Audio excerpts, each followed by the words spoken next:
Ave María Purísima. Bueno, hoy vamos a escuchar lo que dice la bula fundacional que otorgó el Papa Inocencio VIII a nuestra Santa Madre. Esta fue dada el 30 de abril de 1489 y dice así. Inocencio, obispo, siervo de los siervos de Dios, a los venerables hermanos, los obispos de Coria y de Catania, y al amado Hijo el oficial de la Iglesia de Toledo, salud y apostólica bendición. Considerando que entre los numerosos ministerios aceptados en servicio de la Divina Majestad, no es de los de menor importancia la fundación de monasterios y casas religiosas, donde las vírgenes prudentes se preparen para salir con las lámparas encendidas al encuentro del esposo, Cristo Jesús, y le ofrezcan un agradable y obsequioso culto. Condescendemos de buen grado a los piadosos deseos de personas devotas en orden a la fundación y erección de monasterios y casas religiosas y accedemos favorablemente a las humildes súplicas de las mismas. Así pues, como quiera que se nos ha presentado recientemente de parte de la amada hija en Cristo Beatriz de Silva, vecina de Toledo, una petición en la cual se declara que en su día nuestra hija carísima en Cristo, Isabel, reina ilustre de Castilla y de León, por la singular devoción que profesa a la concepción de la bienaventurada Virgen María, había concedido y donado, libre y generosamente, a la mencionada Beatriz, deseosa de abrazar la vida religiosa, una casa muy grande, denominada Los Palacios de Galiana, situada en la ciudad de Toledo, propiedad legítima de la misma reina, en la cual existe una iglesia antigua o capilla bajo la advocación de Santa Fe, con el propósito de fundar en ella, en honor del misterio de la Concepción, un monasterio de alguna orden aprobada, en el cual dicha Beatriz y sus otras devotas mujeres, sus compañeras, viviesen bajo regular observancia y sirviesen al Altísimo y a la bienaventurada Virgen María, y que las ya mencionadas, Beatriz y señoras, aceptaron la referida casa y desde ese entonces la habitaron, y al presente la habitan, viviendo en común y sirviendo al Altísimo y a la bienaventurada Virgen María, con la expresa intención de que quede constituido allí el citado monasterio. Por lo cual, se nos suplica humildemente de parte de Beatriz, la cual asegura haber nacido de noble estirpe y que ella y las consabidas señoras desean profesar la orden del Cister por la devoción que le tienen, que nos dignásemos con benignidad apostólica erigir en la mencionada casa un monasterio de monjas de esta orden, bajo la advocación de la Concepción, bienaventurada, con abadesa, campanil, campana, dormitorio, refectorio, claustro, huerta, corrales y otras dependencias necesarias, donde vivan en común y bajo regular observancia y en clausura perpetua, y que la mencionada iglesia o capilla se le asigne a ella para iglesia o capilla propia, mas entre otras providencias oportunamente previstas. Nos pues que con sumo interés deseamos, especialmente en estos tiempos, el incremento del culto, la propagación de la religión y la salvación de las almas, estimando en mucho ante el Señor el piadoso y laudable propósito de la Reina y de Beatriz, rendidos a tales ruegos y en atención a sí mismo a que la Reina en persona humildemente nos lo pide, encomendemos por estas letras apostólicas a vuestra solicitud fraternal, que uno o dos de vosotros, o todos tres, erijáis con nuestra autoridad en la citada casa un monasterio de la orden cisterciense bajo el título de la Concepción, con categoría abacial, campanil, campana, dormitorio, refectorio, claustro, huerta, corrales y otras dependencias necesarias, para una abadesa que presida a las demás monjas de la dicha orden, a saber, para Beatriz y las señoras que con ella moran allí, si quisieran profesar, las cuales han de vivir en común bajo regular observancia y en clausura perpetua, y que ellas y sus monasterios, al igual que el de Santo Domingo en Toledo, de la misma orden denominado el Viejo, y algunos otros monasterios de esta orden, que están sujetos a los ordinarios del lugar, queden bajo la jurisdicción del arzobispo que fuere de Toledo, sin perjuicio por lo demás, De tercero, y salvando siempre en todo el derecho de la iglesia parroquial y de otro cualquiera, y que en la referida iglesia o capilla se le entreguéis para iglesia suya a perpetuidad, y que concedáis a la abadesa que fuere el nombrado monasterio y a su convento la facultad de establecer algunos estatutos y ordenaciones laudables y honestos, que no sean contrarios a los sagrados cánones, los cuales las monjas que vivan en el citado monasterio estarán obligadas a observar perpetuamente, aun en lo que atañe a la elección de abadesa, tanto por esta primera vez como en lo sucesivo,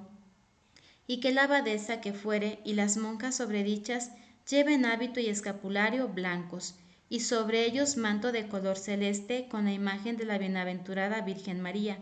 fijada sobre el manto y el escapulario, y que se ciñan un cordón de cáñamo al estilo de los frailes menores, y que en orden a la celebración de las horas canónicas que se debe decir según la costumbre de la Iglesia romana, se observe este modo, a saber, que a excepción de los domingos en los cuales debe leerse por obligación algún libro ya iniciado o el oficio del día, y cuando se celebrasen fiestas de rito doble o semidoble o solemne, e igualmente en los días de feria, cuando no se puede omitir el oficio del día, y en las octavas de las fiestas señaladas en los demás días durante todo el año. Han de celebrarse las horas canónicas mayores y el oficio divino del misterio de la Concepción, y que en los días de excepción ya reseñados, cuando deben decirse las horas mayores de domingo o de feria o de fiesta, han de celebrar las horas mayores de domingo o de feria o de fiesta, con las menores y el oficio parvo de la bienaventurada Virgen María, con las antífonas, versículos, capítulas y oraciones del ministerio de la Concepción, y que ayunen todos los viernes y durante el Adviento del Señor y en los demás días en que los fieles cristianos están obligados a ayunar, y no sean obligadas a más ayunos. Y como según se afirma la ciudad de referencia dista del mar 7 jornadas y aún más, y padece de continua escasez de pescado, pueden comer carne siempre, menos los días señalados de ayuno y los sábados y los miércoles. Y que la abadesa que fuere, después de escuchar el parecer de las monjas que le asisten como consejeras, pueda dispensarse a sí misma y a las demás monjas del monasterio indicado, cuando le pareciere conveniente, de los ayunos a que están obligadas en virtud de esta disposición, que no en virtud del derecho común, y lo mismo se digna acercar de las prendas de lino, y que puedan elegirse del clero secular o del clero regular, con licencia de sus superiores, algunos sacerdotes para confesores y para que le celebren las misas y otros oficios divinos, y para que le administrasen los sacramentos de la Iglesia, los cuales, después de oírlas atentamente en confesión, pueda absolver a la abadesa y a cada una de las monjas que vivieren en el mismo monasterio por una sola vez en la vida, de todos los casos reservados a la sede apostólica y de los demás casos cuantas veces pareciese conveniente, imponiéndoles una saludable penitencia, y pueda otorgarles también una vez en la vida y en el artículo de muerte la absolución plenaria de todos sus pecados, de los cuales se hubieran confesado con corazón contrito, permaneciendo en la verdadera fe, en la unión con la Santa Iglesia Romana y en la obsequiosa obediencia a nos debida, y a los romanos pontífices que legítimamente nos sucedieran, y que determinéis y ordenéis con igual autoridad que nadie puede entrar en clausura sin expresa licencia de la abadesa que fuere, bajo pena de excomunión, en la que incurrirá al momento quien actúe en contrario, sin que obsten las constituciones y ordenaciones apostólicas, ni los estatutos y costumbres de la dicha orden, aun ratificados con juramento o confirmación apostólica o de cualquier otra forma, corroborados y todo lo demás que a esto se oponga. Así pues, si lleváis a cabo como se propone en virtud de la presente, la fundación pretendida, nos de especial favor concedemos con autoridad apostólica a tenor de las preces a la abadesa y monjas de referencia, que de hoy en adelante durante la Cuaresma y los demás días en que se vistan las estaciones de la Iglesia de Roma y de fuera de ella, ganen las mismas indulgencias que lucrarían visitando las iglesias de referencia, a condición de que visiten algunos altares en la iglesia del citado monasterio y recen de rodillas delante de ellos, 3 veces la oración del Señor y otras tantas la salutación angélica, y que puedan y deben usar, disfrutar y gozar libre y lícitamente de todas y cada una de las gracias, privilegios y exenciones de la dicha orden otorgadas en general por la Santa Sede. En San Pedro de Roma, día 30 de abril del año de la Encarnación del Señor, 1489, quinto de nuestro pontificado. Bueno, con esta bula ya se acepta la orden, se dice las situaciones, ¿verdad?, que se van a vivir, y vamos a encontrar que pues todo ha sido aceptado por el Papa, solamente la forma de ceñir no es la aceptada. Nuestra Santa Madre pide que nos ciñamos la cintura con un cíngulo de lana blanca, y el Papa va a decir que usemos una cuerda como al estilo de los frailes menores. Esta situación ha hecho que muchos franciscanos digan que somos una rama de su orden, no una orden propia, sino una rama de su orden por ceñir la cintura con una cuerda parecida a la que usan los franciscanos. Pero pues obviamente no, ¿verdad? No por hecho de ser una cuerda como la usan ellos significa que somos franciscanas, ¿verdad?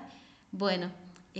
pero pues desgraciadamente algunas monjas concepcionistas de la misma orden o algunos mismos franciscanos dicen que somos franciscanas y no.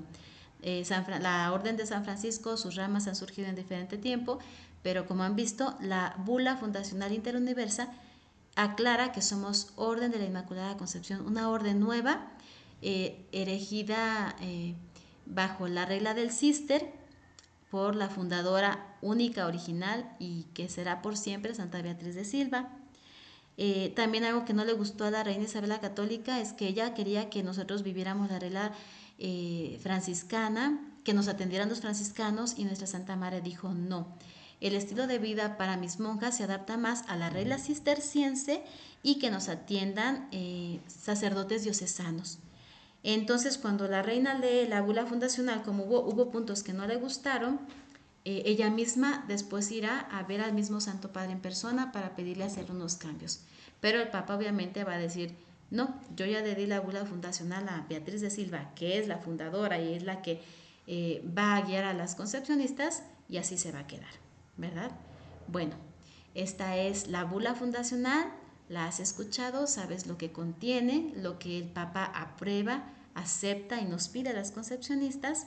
para que vivamos fielmente nuestro carisma fundacional. Bueno, Dios te bendiga y nos vemos mañana.